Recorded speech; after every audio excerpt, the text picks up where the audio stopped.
Hi, my name is Al-Amoudi from Cardiff University, and I'm going to present a co-authored paper based on a study conducted by Rohit Varman from Deakin University. Our paper's title is Accumulation through Derealization, How Corporate Violence Remains Unchecked. We know that around the planet, much economic accumulation happens through violent dispossession of local populations by businesses. This situation indicates that the rhetorics of corporate social responsibility are often just that, mere rhetorics, because corporations make profits by deploying violence and by creating death worlds. Bobby Banerjee has appropriately labeled this as necro-capitalism. But ongoing accumulation through dispossession is also puzzling if we consider that there exist widespread regulatory structures whose role is, in principle at least, to restrict violence against human beings. How can we explain the failure of the dispossessed to reclaim their rights and keep violence in check? And how can we explain the failure of legal frameworks that promise to treat dissenting citizens on an equal footing and to protect their base? Our thesis is that corporations get away with violence by derealizing its victims. The expression derealization was coined by philosopher Judith Butler. Derealization occurs whenever particular identities are excluded from discourse. While subordinate identities are deemed inferior, derealized identities are even more fundamentally excluded because they do not fit recognizable categories through which subjects may vindicate rights, express needs, or even claim existence as human beings.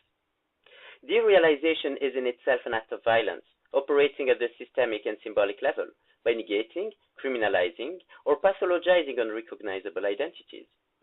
But derealization also makes subjective violence or violence inflicted by a clearly identifiable agent of action acceptable. Even when state institutions, such as the police or tribunals, do not perform physically violent acts against unreal persons, they may allow such violence to remain unchecked. While an explicit rejection of violence is constitutive of liberal discourse and institutions, violence against the derealized remains all too often unaccountable and unpunishable in tribunals, or in police investigations, or even in public discussions. To understand derealization in practice, we conducted a field study in Mehdiganj, an Indian village where a Coca-Cola plant started its activities in 1999. Many farmers and activist organizations are protesting against the Coca-Cola bottling plant. The most contentious issue is access to water, but other complaints include poor management of waste, pollution of neighboring agricultural land, encroachment of farms, bribing of local officials, and poor treatment of workers.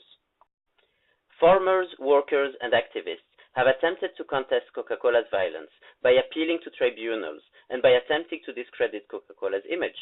Unfortunately, their claims have been systematically denied or neglected, as is so often the case for unreal persons. We therefore examine the practices through which Coca-Cola derealizes people. Firstly, according to our participants, Coca-Cola derealizes dispossessed farmers by influencing official reports. Villagers questioned the clearance given by the state pollution control department to Coca-Cola and claimed that the firm has sufficient financial power to buy the government machinery and influence their findings. The villagers claimed that Coca-Cola's managers refused to listen to them whenever they approached them. Although independent hydrological reports produced by university professors corroborate the claims of villagers, the latter do not have access to the data collected by the state authority and have no ability to make claims that can withstand legal scrutiny.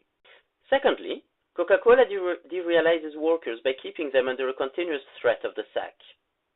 Villagers informed us that Coca-Cola pays its workers below the minimum wage, and that it got workers from outside Mehdiganj to lower local workers' bargaining power.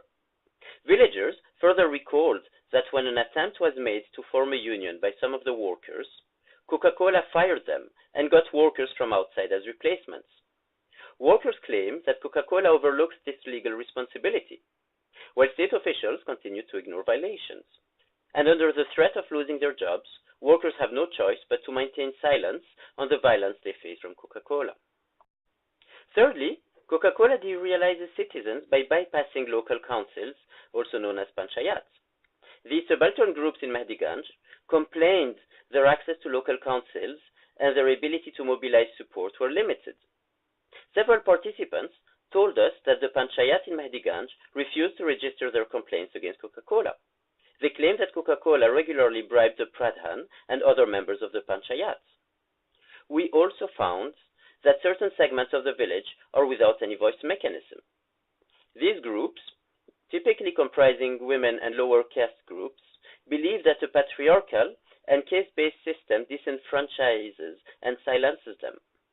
It also appeared that those panchayat members who might identify with villagers' pleas happened to lack the resources to keep violence in check. So, we study necrocapitalism by offering a broader understanding of violence and by providing insights into how lives are made ungrievable through practices of derealization that make violent capitalism possible. Our analysis of violence and derealization helps in understanding how corporations manage an important contradiction at the heart of the discourse of corporate social responsibility. On the one hand, firms deploy corporate social responsibility to present capitalism as a panacea to the world's evils. But on the other hand, there is a systematic rejection of corporate social responsibility whenever it hinders capitalist accumulation. This contradiction is managed through practices of derealization that allow the creation of ungrievable lives. The result is violence that may leave marks on subalterns' bodies and souls, but not on inspector reports or on tribunal statements or on companies' annual reports.